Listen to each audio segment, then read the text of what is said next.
1 Coríntios, capítulo 8.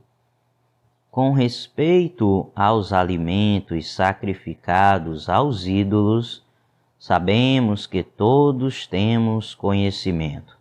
O conhecimento traz orgulho, mas o amor edifica. Quem pensa conhecer alguma coisa, ainda não conhece como deveria.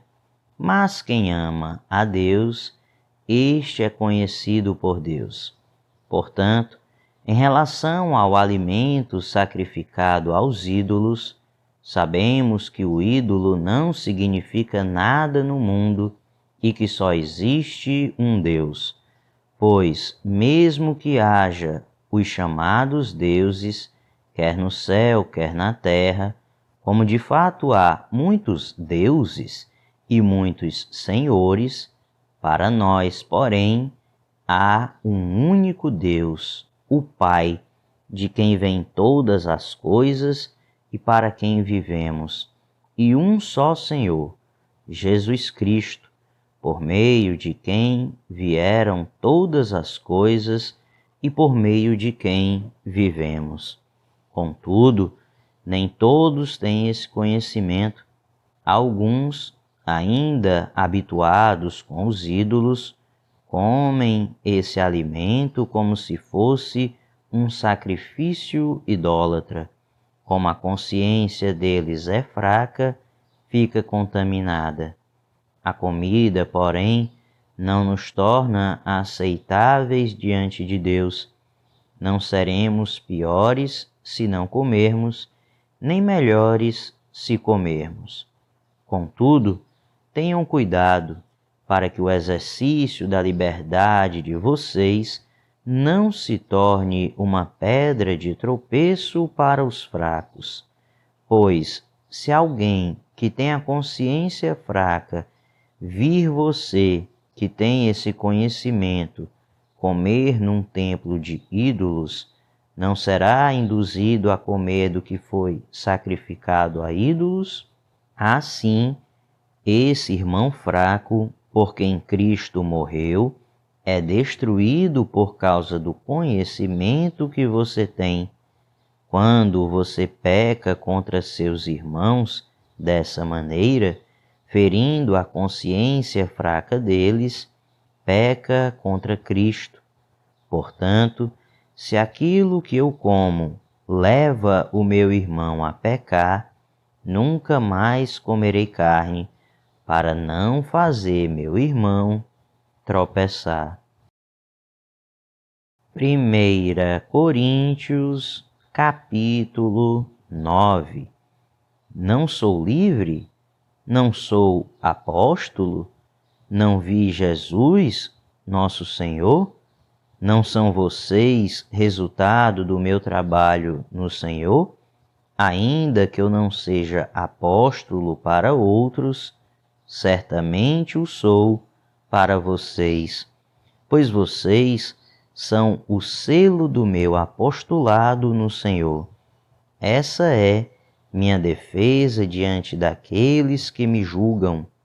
Não temos nós o direito de comer e beber? Não temos nós o direito de levar conosco uma esposa crente, como fazem os outros apóstolos, os irmãos do Senhor e Pedro? Ou será que só eu e Barnabé não temos direito de receber sustento sem trabalhar? Quem serve como soldado à própria custa? Quem planta uma vinha e não come do seu fruto? Quem apacenta um rebanho e não bebe do seu leite? Não digo isso do ponto de vista meramente humano. A lei não diz a mesma coisa? Pois está escrito na lei de Moisés: não amordace o boi enquanto ele estiver debulhando o cereal. Por acaso é com bois que Deus está preocupado? Não é certamente por nossa causa que ele o diz? Sim, isso foi escrito em nosso favor, porque o lavrador, quando ara e o debulhador, quando debulha, devem fazê-lo na esperança de participar da colheita. Se entre vocês semeamos coisas naturais, seria demais colhermos de vocês coisas materiais?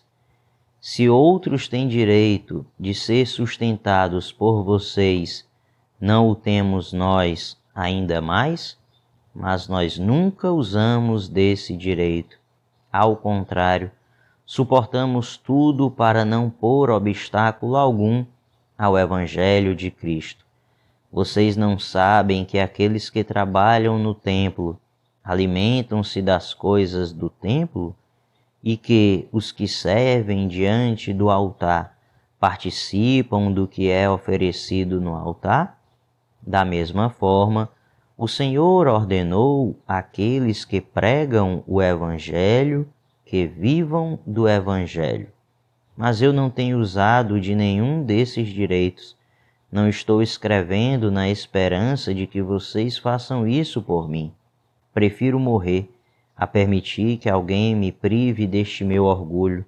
Contudo, quando prego o Evangelho, não posso me orgulhar, pois me é imposta a necessidade de pregar. Ai de mim se não pregar o Evangelho, porque se prego de livre vontade, tenho recompensa. Contudo, como prego por obrigação, estou simplesmente cumprindo uma incumbência a mim confiada. Qual é, pois, a minha recompensa? Apenas esta, que pregando o Evangelho, eu o apresente gratuitamente, não usando assim dos meus direitos ao pregá-lo. Porque, embora seja livre de todos, fiz-me escravo de todos para ganhar o maior número possível de pessoas. Tornei-me judeu para os judeus, a fim de ganhar os judeus. Para os que estão debaixo da lei, tornei-me como se estivesse sujeito à lei, embora eu mesmo não esteja debaixo da lei, a fim de ganhar os que estão debaixo da lei. Para os que estão sem lei, tornei-me como sem lei, embora não esteja livre da lei de Deus, e sim sob a lei de Cristo, a fim de ganhar os que não têm a lei. Para com os fracos, tornei-me fraco, para ganhar os fracos. Tornei-me tudo para com todos, para de alguma forma salvar alguns. Faço tudo isso por causa do Evangelho, para ser coparticipante dele. Vocês não sabem que de todos os que correm no estádio, apenas um ganha o prêmio? Corram de tal modo que alcancem o prêmio. Todos os que competem nos jogos se submetem a um treinamento rigoroso para obter uma coroa que logo perece. Mas nós o fazemos para ganhar uma coroa que dura para sempre. Sendo assim, não corro como quem corre sem alvo, e não luto como quem esmurra o ar, mas esmurro o meu corpo e faço dele meu escravo, para que, depois de ter pregado aos outros, eu mesmo não venha a ser reprovado. 1 Coríntios, capítulo 10. Porque não quero, irmãos, que vocês ignorem o fato de que todos os nossos antepassados estiveram sob a nuvem e todos passaram pelo mar. Em Moisés, todos eles foram batizados na nuvem e no mar. Todos comeram do mesmo alimento espiritual e beberam da mesma bebida espiritual, pois bebiam da rocha espiritual que os acompanhava, e essa rocha era Cristo. Contudo, Deus não se agradou da maioria deles. Por isso, os seus corpos ficaram espalhados no deserto. Essas coisas ocorreram como exemplos para nós, para que não cobicemos coisas más, como eles fizeram.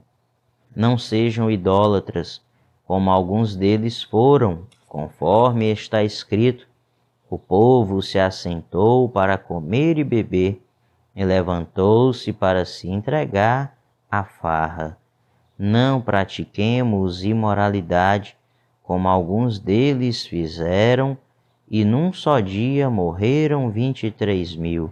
Não devemos pôr o Senhor à prova, como alguns deles fizeram, e foram mortos por serpentes. E não se queixem, como alguns deles se queixaram, e foram mortos pelo anjo destruidor. Essas coisas aconteceram a eles como exemplos e foram escritas como advertência para nós, sobre quem tem chegado o fim dos tempos. Assim, aquele que julga estar firme, cuide-se para que não caia. Não sobreveio a vocês tentação que não fosse comum aos homens, e Deus é fiel. Ele não permitirá que vocês sejam tentados além do que podem suportar. Mas, quando forem tentados, Ele mesmo providenciará um escape para que o possam suportar. Por isso, meus amados irmãos, fujam da idolatria. Estou falando a pessoas sensatas. Julguem vocês mesmos o que estou dizendo. Não é verdade que o cálice da bênção que abençoamos é a participação no sangue de Cristo e que o pão que partimos é a participação no corpo de Cristo? Como há somente um pão, nós que somos muitos, somos um só corpo, pois todos participamos de um único pão. Considerem o povo de Israel. Os que comem dos sacrifícios não participam do altar? Portanto, que estou querendo dizer? Será que o sacrifício oferecido a um ídolo é alguma coisa? Ou o ídolo é alguma coisa? Não. Quero dizer que o que os pagãos sacrificam é oferecido aos demônios e não a Deus. E não quero que vocês tenham comunhão com os demônios. Vocês não podem beber do cálice do Senhor e do cálice dos demônios. Não podem participar da mesa do Senhor e da mesa dos demônios. Porventura, provocaremos o ciúme do Senhor? Somos mais fortes do que Ele? Tudo me é permitido, mas nem tudo convém. Tudo é permitido, mas nem tudo edifica. Ninguém deve buscar o seu próprio bem, mas sim o dos outros. Comam de tudo o que se vende no mercado, sem fazer perguntas por causa da consciência, pois do Senhor é a terra e tudo o que nela existe. Se algum descrente o convidar para uma refeição e você quiser ir, coma de tudo o que for apresentado, sem nada perguntar por causa da consciência. Mas, se alguém disser, isto foi oferecido em sacrifício, não coma, tanto por causa da pessoa que o comentou, como da consciência, isto é, da consciência do outro, não da sua própria. Pois, por que minha liberdade deve ser julgada pela consciência dos outros, se participo da refeição com ação de graças, porque sou condenado por algo pelo qual dou graças a Deus? Assim, quer vocês comam, quer bebam, quer façam qualquer outra coisa, façam tudo para a glória de Deus. Não se tornem motivo de tropeço, nem para judeus, nem para gregos, nem para a Igreja de Deus. Também eu procuro agradar a todos de todas as formas, porque não estou procurando o meu próprio bem, mas o bem de muitos, para que sejam salvos.